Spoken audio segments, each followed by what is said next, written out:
그리고 화면 공유 시작하도록 하겠습니다.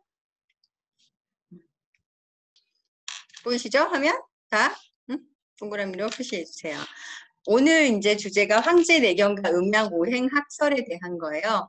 앞에 건강에 대한 기본적인 이야기들을 이제 조금씩 해왔어요. 이제 본격적으로 황제 내경이 어떤 거고 그 안에 담겨 있는 음양 오행 학설이 어떤 거고 이것을 어떻게 적용시키느냐 인간의 삶에. 그래서 과거에는요 천지인을 알아야 됐어요. 천지인.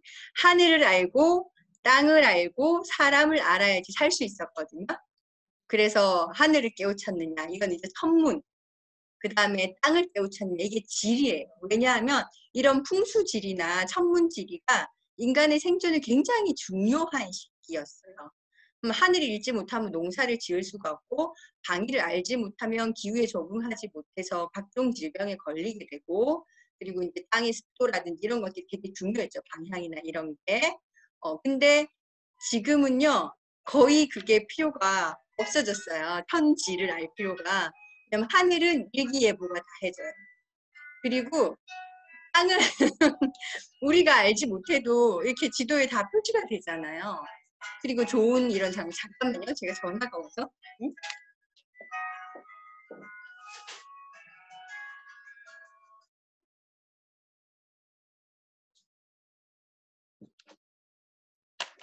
아, 제가 강의하는지 모르는 분이 전화를 하셨네요. 잠깐만. 좀 꺼놓을게요. 그래서 사람을 아는 게 되게 중요한 시대가 됐고요. 기계를 아는 게 되게 중요한 시대가 됐어요. 그러니까 옛날에는 천지인을 알아야 됐는데 지금은 사람과 기계만 알면 거의 생존이 가능한 시대가 된 거죠. 그래서 황제 내경에 대해서 이제 말씀을 드리려고 하는 건데 황제 내경이라는 게 지금으로부터 5,000년 전에 중국의 헌원 황제라고 하는 사람이 이제 기백이라고 하는 사람한테 기록하라 이렇게 해가지고 쓴 책이래요. 그 당시에는 황제 내경이라고 쓰여지지 않았고 축유과라고 하는 책으로 써졌어요. 근데 그때는 질병이 걸리면 귀신이 들렸다고 해가지고 주술적인 요법을 같이 많이 썼었어요.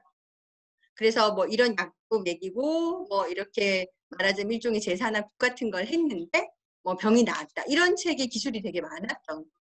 그래서 후대 사람들이 이 축유과라고 하는 책을 공부를 하면서 실제로 적용을 해보아서 잘못된 것은 버리고 미신적인 것은 버리고 실제로 이런 어떤 그 자연의 원리에 맞는 내용만 남겨가지고 황제 내경이라고 하는 책을 썼고요.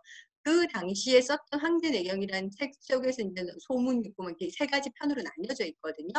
그런데 이 소문이라고 하는 편이 주로 이제 그 의학서적이에요. 그래서 이 의학서적에는 황제가 묻고 기백이 답하는 형식으로 써져 있고요. 이게 계속 이제 옛날에는 필사본이었잖아요. 이게 출판이 되는 게 책을 보고 베껴졌고 책을 보고 베껴졌고 이런 식으로 써져 있던 거거든요. 근데 중국에서도 이 책을 계속 베껴졌고 또 연구하고 이거 추가하고 뭐 이런 식으로 책이 발전돼 나갔는데 결국 중국에서 수많은 전쟁을 겪으면서 이 책이 싹 소실됐어요. 그래서 일본으로 베껴져서 건너간 본이 다시 중국으로 왔어. 그것의 일부가 다시 우리나라로 넘어왔고 이렇게 책이 써져 있는 거죠. 근데 이 소문이라고 하는 책의 기원의 최초의 장에 보면 이 기백이라고 한 사람이 동이족이에요. 그러니까 중국에서 그 당시에 우리나라 사람을 동이라고 표현을 했거든요. 그래서 중국의 의학은 약하게 치우쳐 있었고요. 그 우리나라 고려 쪽 고구려 쪽 의학은 침술에 좀 치우쳐 있었어요. 치료요법에. 근데 이 기백이라고 하는 의학자는 말하자면 한반도에서 건너온 학자고 이 한반도에서 건너온 학자를 황제가 자기도 공부하고 그 다음에 그 태자 있죠. 황제가 앞으로 태자를 공부하는데 스승으로 삼은 거예요.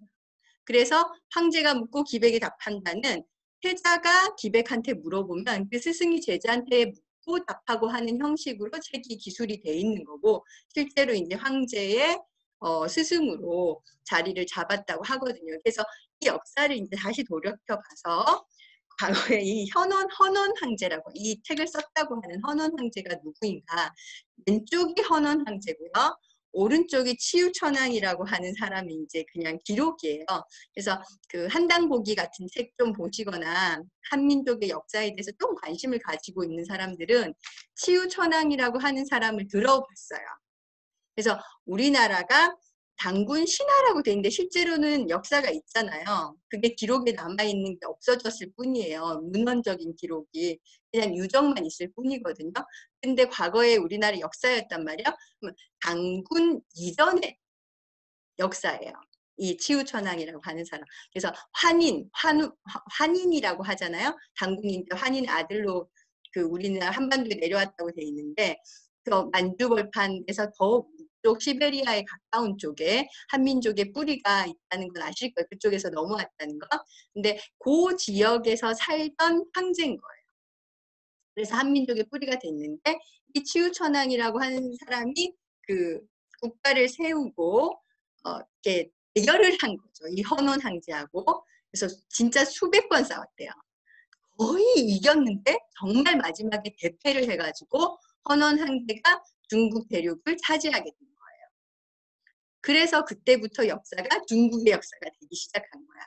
한반도 역사가 거의 소실되고 이제 이런 것들이 그 과거 한민족 역사를 연구하는 사람들이 이렇게 그 기록을 해놨어요. 그래서 이 헌원 황제라고 하는 사람이 과거 이제 우리나라 배달국 한민족하고 서로 경쟁을 하면서 계속 군사력을 키웠는데 우리 왜 붉은 악마 다 아시죠? 붉은 악마. 네, 그게 치우천왕의 그 뭐냐 별명이었어요. 별명. 얼굴이 붉고 악마처럼 잘 싸운다 그래가지고 붉은 악마라고 불렸다고 하는데 이제 이게 중국 쪽 기록에서는 아주 약하게 남아있는데 이거 뭐 동이족처럼 이렇게 취급되고 있고 우리나라에서 가지고 있는 이쪽 기록 역사가 없기 때문에 연구하는 사람들이 좀 힘들어하는 게 있어요. 계속 자료만 있으니까. 근데 이제 이 헌원 황제라고 하는 사람이 건축법을 보급했어요. 그러니까 그 이전엔 동굴 이런 데서 생활을 하다가 사람들이 드디어 집 짓는 법을 가르쳐서 문명이 제대로 자리를 잡기 시작한 거예요. 그 다음에 농법을 가르쳤어. 그러니까 이제 유목민 생활에서 벗어났고 상형자와 음계도 만들었어요. 그래서 글자하고 음계를 만들었고 진암거 이건 말하자면 나침판의 전 단계예요. 방향을 지칭하는 이런 그 도구고 수레와 배도 만들었고요. 역법도 그 정립을 했어요. 그래서 중국 문명의 길을 열은 황제고 이 헌원 황제가 말하자면 황제 내경도 집필하게 한 거죠. 그래서 이런 어떤 고급 정보죠. 말하자면 굉장히 중요한 정보예요. 옛날에는 황제 내경이 왜 황제 내경이냐면 황제만 알았던 정보예요. 그래서 여러분들은 이제부터 황제가 알았던 정보를 아시게 되는 거예요. 그 이전에는 이런 그 정보를요, 황제가 아니면 배울 수가 없어요. 심지어 왕자도 안 가르쳤어요. 이 음양오행학설, 황제 내경에 있는 이 내용은 사람을 다스리고 자연을 읽고 하는 그런 기술이기 때문에 이거를 깨우치면요, 사람도 읽어버리죠. 그 다음에 자연도 읽어버리기 때문에 지배자가 될 수 있는 거예요. 그래서 세자만 가르쳤고요. 왕자들도 안 가르쳤던 정보예요. 우리나라가 왜 이거를 제대로 이 책을 가져다가 공부를 이렇게 그 한의학을 더 발전을 못 시켰냐면 마찬가지로 너무 소수만 이 정보를 가진 거예요. 너무 고급 정보니까 널리 알릴 수가 없는 거죠. 지배자들이 알아야 되는 내용이니까. 그래서 이게 이제 보급이 되기 시작한 지 얼마 안 됐고요. 굉장히 약식으로 써져 있어요. 원본을 보면. 그래서 너무 함축돼서 적혀 있기 때문에 이걸 해석하는 시간이 굉장히 오래 걸려요. 그래서 오늘은 이제 개요 뭐 이런 것만 설명할 거예요. 그래서 이 기백이라고 한 책을 쓴 사람은 말하자면 한족, 우리나라 민족에서 넘어간 사람이고 어떤 경로를 통해 가지고 그쪽 중국 쪽으로 가게 됐는지 모르겠지만 어쨌든 스승으로 모셔가서 위로 통문을 꿰뚫었고 아래는 지리에 통달했고 인간의 변화와 법도를 대우주적인 객관적인 세계 속에서 알 수 있었을 정도로 무언가 다 깨우친 사람이었다는 거죠. 그래서 어려운 문제는 항상 토론을 통해 해결했고 더불어 복을 만세 전했다라고 다른 책들의 기백에 대해서 이렇게 써져 있다고 해요. 황제내경의 기본 개념을 볼게요. 황제내경이라고 하는 책에는 어떤 정보들이 들어있냐면 사상과 사시. 이거 네 가지의 상태와 네 가지의 시간을 얘기하는데 동서남북 방위와 봄, 여름, 가을, 겨울 4계절을 얘기해요. 그 다음에 음양. 음의 성질, 양의 성질이 있다는 건 아실 거예요. 자연계에. 그래서 음양의 원리. 그 다음에 장상학. 장상학은 뭐냐면 겉으로 드러난 증상을 보아 속에 있는 질병의 뿌리를 찾아내는 거예요. 그래서 제가 오랫동안 공부한 것도 이거고, 왜냐하면 옛날에는 엑스레이 찍을 수가 없고요. 혈액 검사를 할 수가 없잖아요. 근데 이 사람이 병이 어디가 났는지 알 수 있는 방법은 겉으로 드러난 증상을 보고 유추할 수밖에 없었어요. 다른 방법이 없잖아요. 진단법이. 그래서 맥을 보고 이 사람 형태를 보고 색깔을 보고 입도 내보라 혀도 보고 입냄새도 맡아보고 이런 식으로 눈도 뒤집어 보고 이렇게 알았던 거거든요. 그래서 장상학이라고 하는 것은 겉에서 나타난 현상을 보고 속을 알아가는 거. 이거 이제 우리가 같이 공부할 내용 중에 하나예요. 음양하고 다 이어져서 그다음에 정지.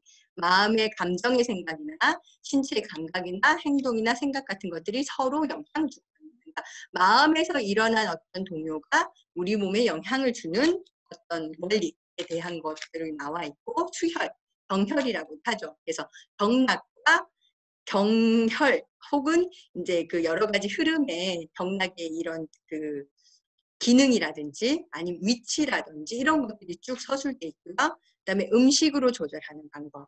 어떤 절기에 혹은 어떤 질병에 어떤 음식을 먹어야 낫는다. 이런 것들이 적혀 있고 그다음에 오운육기.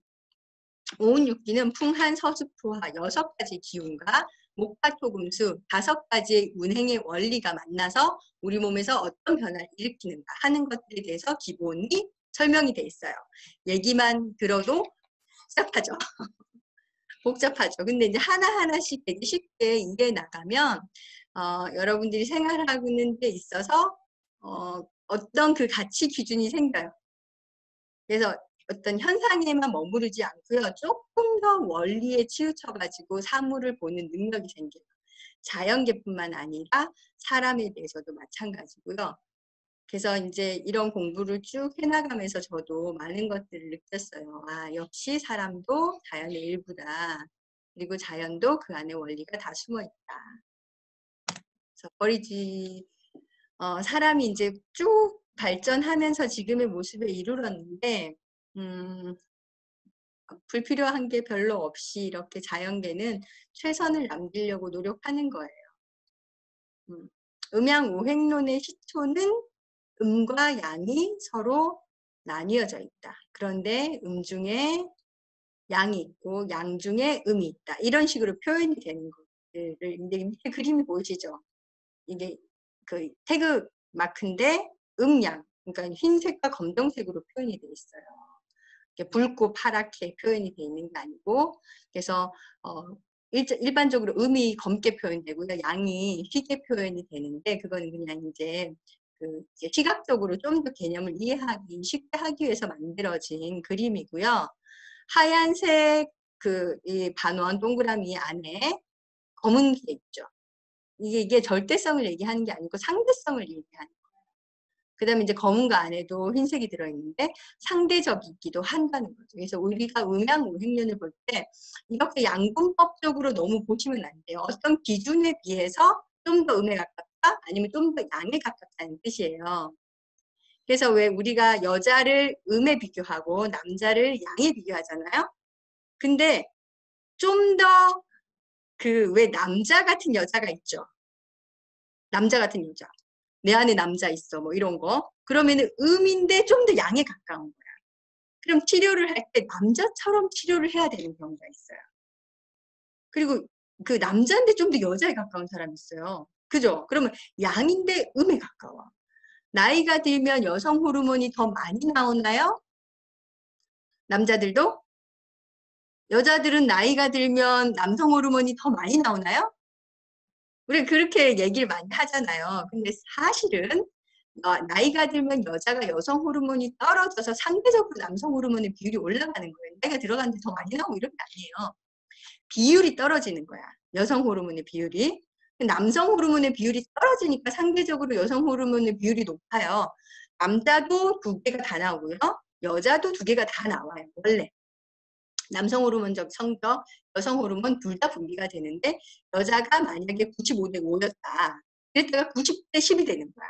그럼 좀 더 남자 성향이 강해지는 거고 남자가 95대 5였어요. 남성이 95, 여성 호르몬이 5였는데 이게 좀 떨어지면서 90대 10이 됐다. 그럼 좀 더 여성에 가까워지면서 이렇게 그 와이프 치마끈을 붙잡고 자기 어디가 막 이렇게 이렇게 붙는다고 하거든요. 50이 되면 젖은 낙엽이 착 돼가지고 잔소리 많아지고 막 소심해지고 이렇게 되는 거죠. 그래서 음양이라고 하는 것이 양분법적이 아니고 상대적인 거다라는 것을 알고 계시면 되고요. 좀 더 음에 가깝느냐, 좀 더 양에 가깝느냐 이런 개념으로 보시면 되죠. 하늘과 땅과 사람을 알아가는 원리의 가장 근본에 있다라고 생각을 하시면 돼요. 이 음양오행학설이라고 하는 게 황제내경에 있는 기본 개념을 통해서 정립된 고대 동양의 철학사상이죠. 원래는 음양론이 있었고 오행론이 있었어요. 근데 이것을 후대에 합쳐가지고 하나로 해석 발전시켰어요. 제가 이거를 따로따로 배웠거든요. 그러니까 너무 이해가 안 되는 거예요. 그래서 이 음양오행을 하나로 통합해가지고 이해하는 데 시간이 굉장히 오래 걸렸어요. 공부를 하는데 오행을 알겠어. 근데 음양을 잘 모르겠는 거예요. 그래서 나중에 다른 선생님한테 음양학설을 배웠는데 이게 그제서야 나중에 통합이 됐어요. 그만큼 이 오행학설이라고 하는 것과 음양학설이 서로 만나서 음양오행이 됐을 때 좀 더 복잡하긴 하지만 원리는 훨씬 더 적용하기가 쉬워져요. 그래서 자연계의 성질은 음과 양 두 종류로 나뉘어져 있는데 이 내부 어디에서도 다 양면성을 포함하고 있다는 거예요. 그래서 상호 대립하거나 상호 의존하거나 상호 소장하거나 상호 전화하는 관계가 있다고 해요. 상호 대립은 서로 이렇게 턱이 지는 거죠. 너 싫어 뭐 이렇게 대립하는 거. 그 다음에 상호 의존하는 게 서로 이제 도움을 주고 받는 거, 서로를 성장시키는 거, 서로 변화되는 거 이런 관계가 있다고 하는 거예요. 오행론이라고 하는 것은 아까 얘기한 것처럼 오운하고 상관이 있어요. 오운 5가지 운행 원리예요.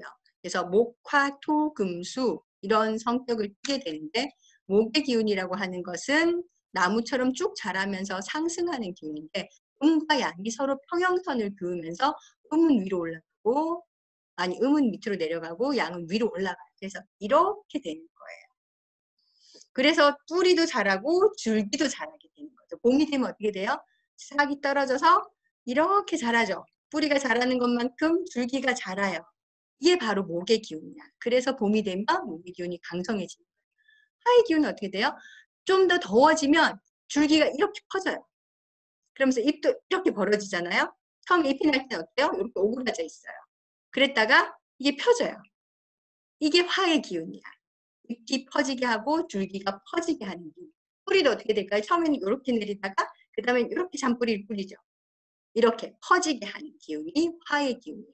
그럼 토의 기운은 뭉치게 해요. 결실. 그래서 열매가 달리게 하는 기운이 토의 기운이고 금의 기운은 그 열매를 단단하게 만드는 기운. 다지고 줄기도 단단하게 하고 열매도 단단하게 하는 기운이고 수의 기운은 이제 가을이 되고 겨울이 다가오면서 열매도 거의 말랐고 그 다음에 뿌리는 다음 해를 준비하기 위해서 더 단단하게 속으로 자라고 잎은 말라붙고 할 때 기운이 바로 수의 기운이에요. 그래서 아래로 내려가고 음기와 함께 정지되는 같은 기운. 그런 기운이 바로 수의 기운이죠. 이런 운행의 원리, 음과 양이 어디로 뻗느냐에 따라서 목화, 토금, 수의 형상이 나타나고 이것이 바로 오운이고 운행 원리니까 이게 형상으로 나타난 것이 목화, 토금, 수라고 하는 거예요. 그래서 이 원리를 이해하면 아 내가 무슨 형이다 이렇게 얘기를 해주거든요. 상담할 때 당신은 목형이에요. 아니면 학부형이에요. 뭐 이렇게 몇 개를 섞어가지고 그래서 이 원리를 이해하면 아 이 사람이 어떤 성향을 많이 갖고 있느냐. 그래서 우리가 물질이나 에너지들을, 물질을 섭취하면 그 에너지가 되죠. 에너지를 운용하는 원리가 있는 거예요. 사람마다 체형이 있잖아요. 어떤 사람은 핫둥이야, 합이. 어떤 사람은 상둥이야. 어떤 사람은 중부정선이 나와. 그죠? 이렇게 똑같이 먹었는데 어떤 사람은 피부가 깨끗해. 어떤 사람은 피부는 푸석하고 다라기만 하고, 이런 성질들이 다 이 체질적인 원리랑 결합이 돼 있는데, 이 체질이라고 하는 것이 장부의 허실이나 크기에 따라서 이 목화토금수 음양의 운행 원리가 달라서 물질이 먼저 가고 저장되는 공간이 다른 거예요. 그래서 체질이나 체형이 나오는 거예요. 그럼 이거를 잘 조절해가지고 표준이 되려고 노력을 하는 것이 사실은 건강해지려고 하는 노력이 하는 거예요.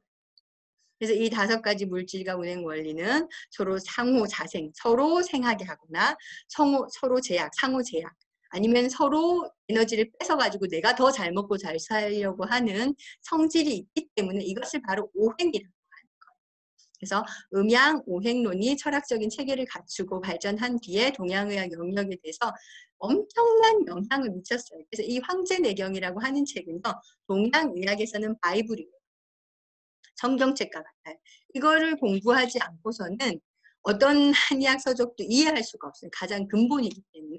그래서 우리가 많이 알고 있는 사상체질도요, 사실은 이 황제내경에서 나타나는 오행체질에서 조금 더 우리나라 사람들이 많은 체질을 그냥 사분법으로 쉽게 분류를 해놓은 건데, 현대에서는 잘 안 맞아요. 사상체질은.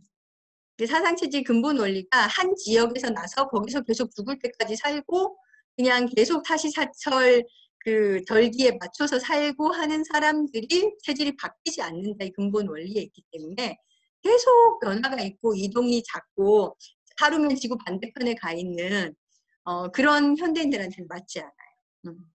그래서 음양오행을 이해하게 되면 나중에 침뜸도 할 수 있게 되고요.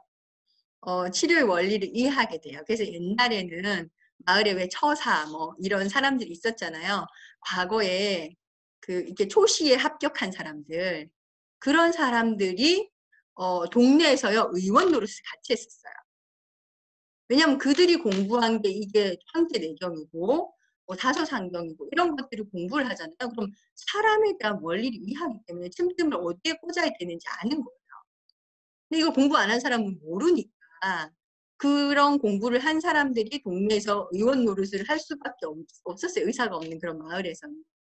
그래서 그런 기초 원리가 됐다는 거예요.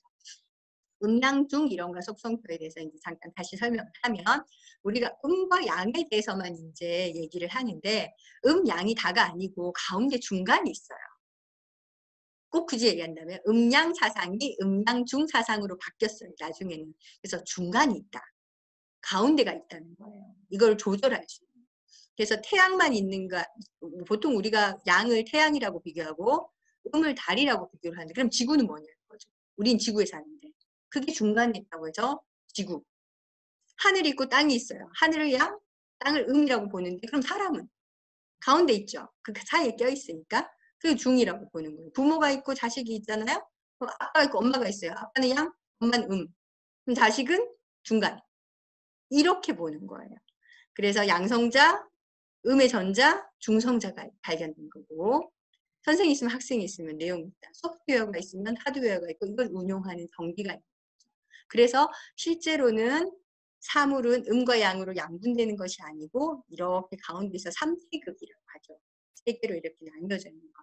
3태극 사상이 만들어져서 여기 있는 이 음양중 사상이 발전이 된 거예요. 그래서 중간을 이해하고 이 중성자라고 하는 중간의 입자는 이쪽으로 치우칠 수도 있고 저쪽으로 치우칠 수도 있기 때문에 변화가 일어나는 거죠. 만약 음과 양으로 양분돼 있다면 변화가 성립이 안 돼요. 그런데 중이 있기 때문에 어디다 비중을 실어주느냐에 따라서 변화가 형성이 되는 거예요. 중심이 잡히고. 그래서 사상론은 제가 얘기했던 4가지 방향을 얘기하는 거고, 사실은 동서남북에서 이제 봄, 여름, 가을, 겨울 시간, 절기, 사계절을 의미를 하는 거예요. 옛날엔 정말 이게 중요했어요. 사람의 생존이. 근데 지금은 별로 중요하지 않다는 거죠. 너무 과학화되어 있습니다. 근데 이제 요거를 어느 정도 이해해야지만 황제내경에 있는 음양오행의 원리도 이해가 되기 그다음에 음식 처방. 이 사람이 절기에 맞는 어떤 음식 처방. 계절적인 맞는 그런 말하고 신토부리 음식이라고 하죠. 이런 절기에 맞는 음식을 먹어야지 건강해지는데 절기에 맞지 않은 음식이 지금 너무 많아요. 우리가 먹고 사는 음식에는 마트에는 사시사철 나오는 그런 음식들이 너무 많기 때문에 그래서 여기에 대해서 이해를 해야지만 어느 정도 건강을 유지하는 양생법이 이해가 돼요. 그래서 요거는 이제 나중에 설명도 할 거고 566기라고 하는 것이 5가지 목화토금수의 이런 운행 원리가 있다고 했잖아요. 그리고 이것을 조절하는 6개의 기운이 있는데 풍한서습조화 이건 기후에 대한 건데 바람, 냉기, 서늘한 기운 아니 서는 여기서는 여름날에 더운 찌는 듯한 걸 얘기하는 거거든요. 그다음에 습한 것들, 그다음에 마르는 것들, 화는 뜨거운 기운 이런 것들이 서로 만나가지고 이 기운을 유지를 한다는 거죠.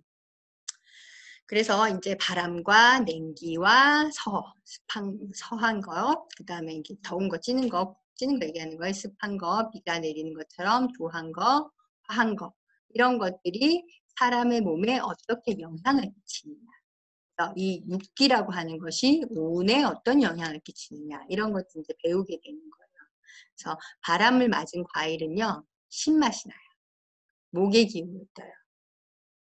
열기를 많이 맞은 과일은요 쓴맛을 띄어요.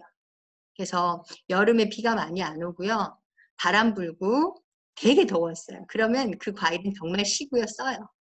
단맛이 없어요. 좀 적당히 비도 오고요.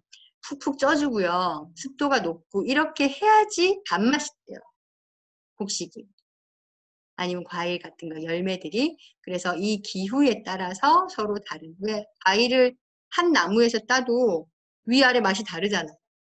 포도송이 하나에도요. 위쪽 맛하고 아래쪽 맛이 다른 거 아시죠? 무도 맛이 달라. 위아래가.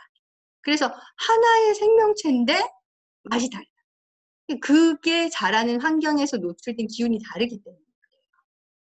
그래서 그럴 수 있다는 거. 사람의 몸도 형제간인데 서로 달라. 똑같이 밥 먹고 큰 것 같은데 이런 것들이 바로 기운의 영향을 받기 때문이다 라는 거 하시면 되고 오운육기가 인체 오장육부에 영향을 준다 그랬어요.